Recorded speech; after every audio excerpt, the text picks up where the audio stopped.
kati eno y'entambuza y'obulamu bwo mu bintu eby'enjawulo wano mu pulogulaamu Sumulula. Okay, kale tuyingiddewo n'akanyomero ntambuza ya byabulamu ensonga ez'enjawulo ezikwatagana ku bulamu. Abasama bakomyewo bagenzeeko ewaabwe mu byalo era bakola obubaga. Kakati mukola obubaga bakwata bu video. Abaana ku TikTok muvuma ennyumba z'abantu abo.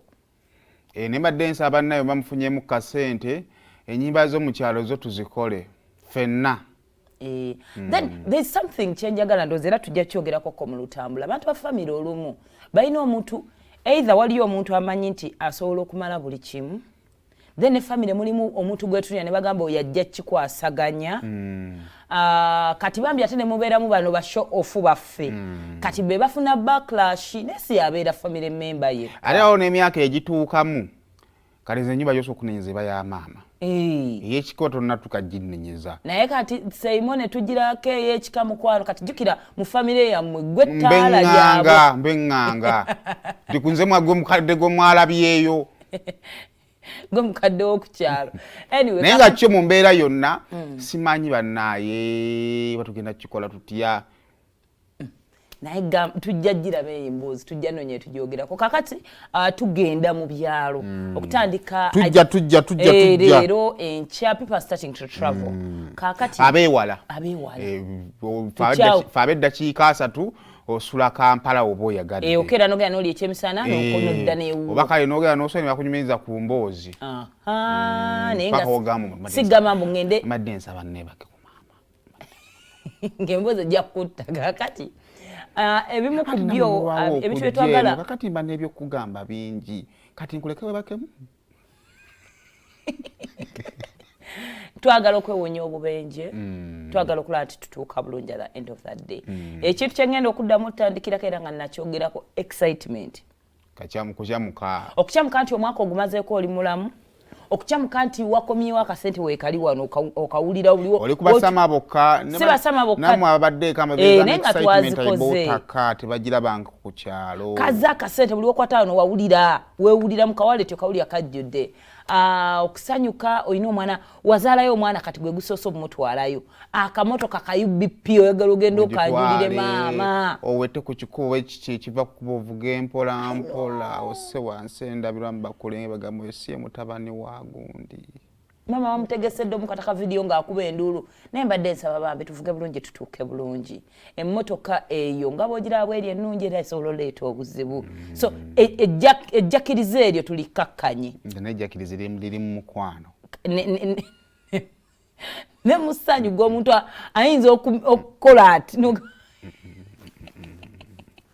naye bambi tukakane sigwasosovuga era sigwasembye ogenda givuga mu kootu ke ng'ogireka nawo n'olinnya booda ng'olaba so kakkana otuuke bulungi gy'olaga n'emmotoka erina okubeera mugundi mu mbeera ennungi naddala ffe nga zikaddiyeemuko service tetegeeza kukyusa oyiro engine n'ebyo byokka byetugitwalira brakes nga zikuyamba kuvuga town service nga bw'onaalinnya 10 eyinza okulema okukwata kati jjukira bulijjo g'ovuga kuva ku mulimu kudda waka around town naye kati ogenda teekamu distance eyeyongerayoko omwana wa bureki muweeyo sente mugambe kyova nkusimutaga kupaina ne makanika ataakubbe ogenda agikebere nga kifo ekiramu kiba kiki ate emmotoka olumba mekaniki batutegeerera nnyo naye era gwe togimanyi kuba si kyewasomerera mugambe ginkyekingire mugenda kugendako erukunjiri etuuka bakebere shocks bakebere brakes bakebere buli kimu ekyetaagisa okuba kyotambula wambe Kampala akola kyadda Kampala agenda lwana akkiriza bukkiriza kijje mugendera ddala wala miles nyingi mileage egenda kubeera nnene emmotoka gikole waliwo emmotoka kati ssaawa zino nga service tannaggwako naye sooka obale wajja olaga mwe bamuva wala yinza okuba service aggwerako mu kkubo genda okole omupya agattewo obugasi so ebyo ebintu then kubanga kiri katono nnyo ebizibu bye tucreatinga mu December byebireeta obwavu bwa January wavuga akamotoka katoka kakoleseza service kafudde bingi katutuse mu January yetaga okukakani kati wali sente yes some of the problems ezitwala sente zaffe mu January tuzicreatinga mu December breakthrough bingi nnyo bye balina okukola ku mmotoka. Emmotoka eyo obulamu bwayo is engine. Engine eyo yeetaaga service yayo nga yo. Ogenda givuga ogitwala ewammwe eyo ewala. Naye yesibye ku break kanizanza awetu. Uli akwata ku mutima. Kati bw'omala ate mutuuka nova mu kyalo already gy'ogenze wala novaako n'okwata eky'ettaka ekyo. Ekikutuusa ddala ku nnyumba ya kitaawo n'ennyoko. Nga emmotoka nawulira kati ate bw'olina ogizza. Ate olumba mekaniki kati tawuni walina gye wagireka miles eziwererako ddala. Bambi emmotoka muzitwale. N'osindisa emmotoka y'enkadde ekyalo. Bono bagisindika basanyufu. Naye nga gwe tomanyi oba onootuuka n'otuuka. Kuno nno tetugamba just bannannyini mmotoka mwekka nammwe abasaabaza abantu. Bavuga taxi, baasi, bambi abantu baffe. Tetwagala bintu bya December omwaka kugenda n'ebyayo. We need people alive. Emipiira emmumbu eyo gy'ovuga ekutuusa weather yeekyanga mubeereyo oba mubeera mu Uganda mubeera wala nnyo. Yes, ojja kuva wano ng'olabanga eginaakutuusa otuuke enkuba etonnye olina gy'otuuseeyo ekkubo liseerere n'emipiira gyo nga ddala tomala. Mu Uganda buli muvuzi wa mmotoka mutunzi wa haba atunda mmumba. You need to have a spare tire mu mmotoka yo. Kikulu. Olina okubeera n'ebintu jack byonna ate ebintu ebyo abaana babibba ba washing bay n'abagundi bamakanika betufuna betugwagwa kuba bibba. Kati jjukira gwe owaayo emmotoka yo bajjo emumbu ayiiyo ojja faafagana nayo kukola ewonya lubyamira enkuba jjatonya mu kikobo kyewammwe ojja wulira kye bayita emmumbwa ozza maaso ezza mabega. So emipiira girina okuba nga giri mu state nnungi. Ate munange ogwogola ne bakusalamu enjola gutambula. Seyimo banna. Mudda muli mulamu bwamwe wa assumption nze ndi mu reality. Nze nali nsazeeko enjola mu mupiira kwefuyo nga yandagirira. Mbadde nkugamba of course emipiira tulina ogigira ebintu ebyo bye tuteeka mu mmotoka. I am one person nti emmotoka ogigwa mechanic n'ogiwa ku washing bay n'otacheckinga kyandibadde kyavunaanyizibwa every time bw'oba okwasa washing bay gundi okebera ebintu byebamu ebiri bwadda kebera zijjeeke buli kimu kyoweetaaga ng'ovala n'ebintu bino by'okukanika emmotoka n'okwoza emmotoka terina bba vibe. Olina obba n'omuntu oyo gw'ogamba nti naye gundi kati emmotoka yange nagenda ogikona gundi. Nze olaba kati olaba nga sikulimbye ne bweddugala etya mala kudda ku masengere era emulingo bamuli bamunkoze bubi n'emmotoka yange mujja kuba mugisi. Ojja kufuna ewalala totandika tuteekamu koodi zalemesa abasajja tuukiriza bigendererwa byabwe. Naye ekisinga obukutu terina bba vibe. Kato era ekintu kyonna kati then ne mekaniki wange. Era omanya ebintu bye biri ojja emmotoka ojja siranira ku kkubo otuuka amazima ga Katonda ng'olowooza jjeekeyo mweri ng'olowooza ebikutaasa mwebiri nga temuliimu yadde n'ekimu. So then n'enkozesa yaabyo at least beerako ne ka crew naddala abaana abawala. Osanga omwana ng'agikutte bw'ati ng'agitunuulira bw'ati naye nga tamanyi. Okugitunuulira nawe aba agenze wala kubeera waba ategedde nti mweri. N'afuna abamuyambako ab'ekisaba n'ayamya okkubo n'amugamba olina jjeeki n'agamba ogambye ki? Oh my goodness kakati.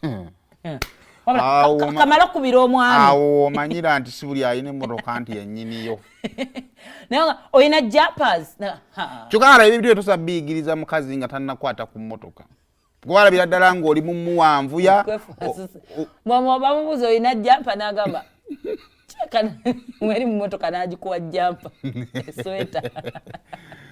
Tosobola biyigiriza mukazi alabira ddala ng'omuwanvuya omugamba kati mmotoka basumulira tumupiira agamba nze mpe emmotoka ebirala tebijja ggaali. Nja kukubira essimu yeebeereko. Kale nze oba twali nani ndoza twali ku gundi ya aromatic eyo nga tulina rape oyo. Nagamba naye omanyi engeri gye basumulamu omupiira naga nze sisobola kusula ku bantu bemmanyi.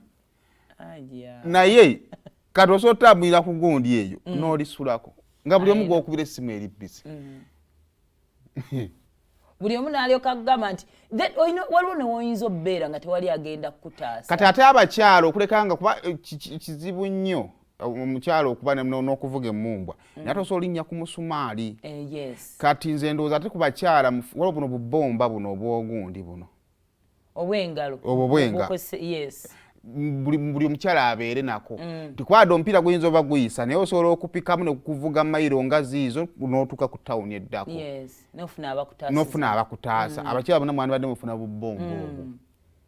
abaami gwe spare tire yabeera nayo naye abakyala mufune kabbomba kukateekako butesi nekujja n'ovugako of course naffe obeera nabyo oyinza okuba tomanyi because anebeera nabyo wofuna akuyamba abeeko watandikira but biri very key. Wiper is kimukebera oba blade zaweddeko si kifaananyi lwonoogwa mu lufu lwonoogwa mu nkuba nga tolaba kiddako lwojja okakasa nti wiper ya mugaso ate namwe mukimanyi essisimu nnyo okitegeera kibeere kya buvunaanyizibwa bambi then of course battery olina okumanya naddala balina emmotoka empya battery ezijjirako tezitera beera nnungi njagala obbajjukiza tulina emmotoka y'empya manya battery gy'olina funa mekaniki wo noonya ssente kyusa battery ojja siraana okusiraana ng'otuuse waka kyanjawulo n'okusiraanira mu kkubo mu matumbi budde bane tujja bayitako buva ku bakingisaho omusajja yamutenda bwe yayimirira n'amutaasa ate ng'ovudde ne ku ebyo naffe abatwazi tuli ku makubo tubalinze kakati batukutte kifudde muno okufiirako mu kkubo kuba olwo tubalinze twagala babba kati ate muno kakufiira ku kkubo kijjaba kituyambye nnyo oba otwanguyiriza okitegeera then tuyina mentality abagenda mu kyalo one tutambula kiro for these reasons kwewala jjaamu ekirala mwagala mutuuke ekirabe waka bakwekange ku makya oleme bagwamu attention yonna ebeere kugwa all that okay that is basic but olumu temwagala olwedde oba okooya ate otuuke waka buli abeebule n'ebweya bonna bajje bakubuuze so some people baagala batuuke they rest then in the morning ng'amaze okuwumulamu amiitinga abantu naye ebizibu ebisinga ku kuba butafuna help is because oba otambudde kiro munywe n'amafuta agawera mutulisa mu lwera because emmotoka zammwe zaasise nzimuno kansikirako mu mabira obonyebonye n'emmotoka kozikola naye mabira munnange si mubi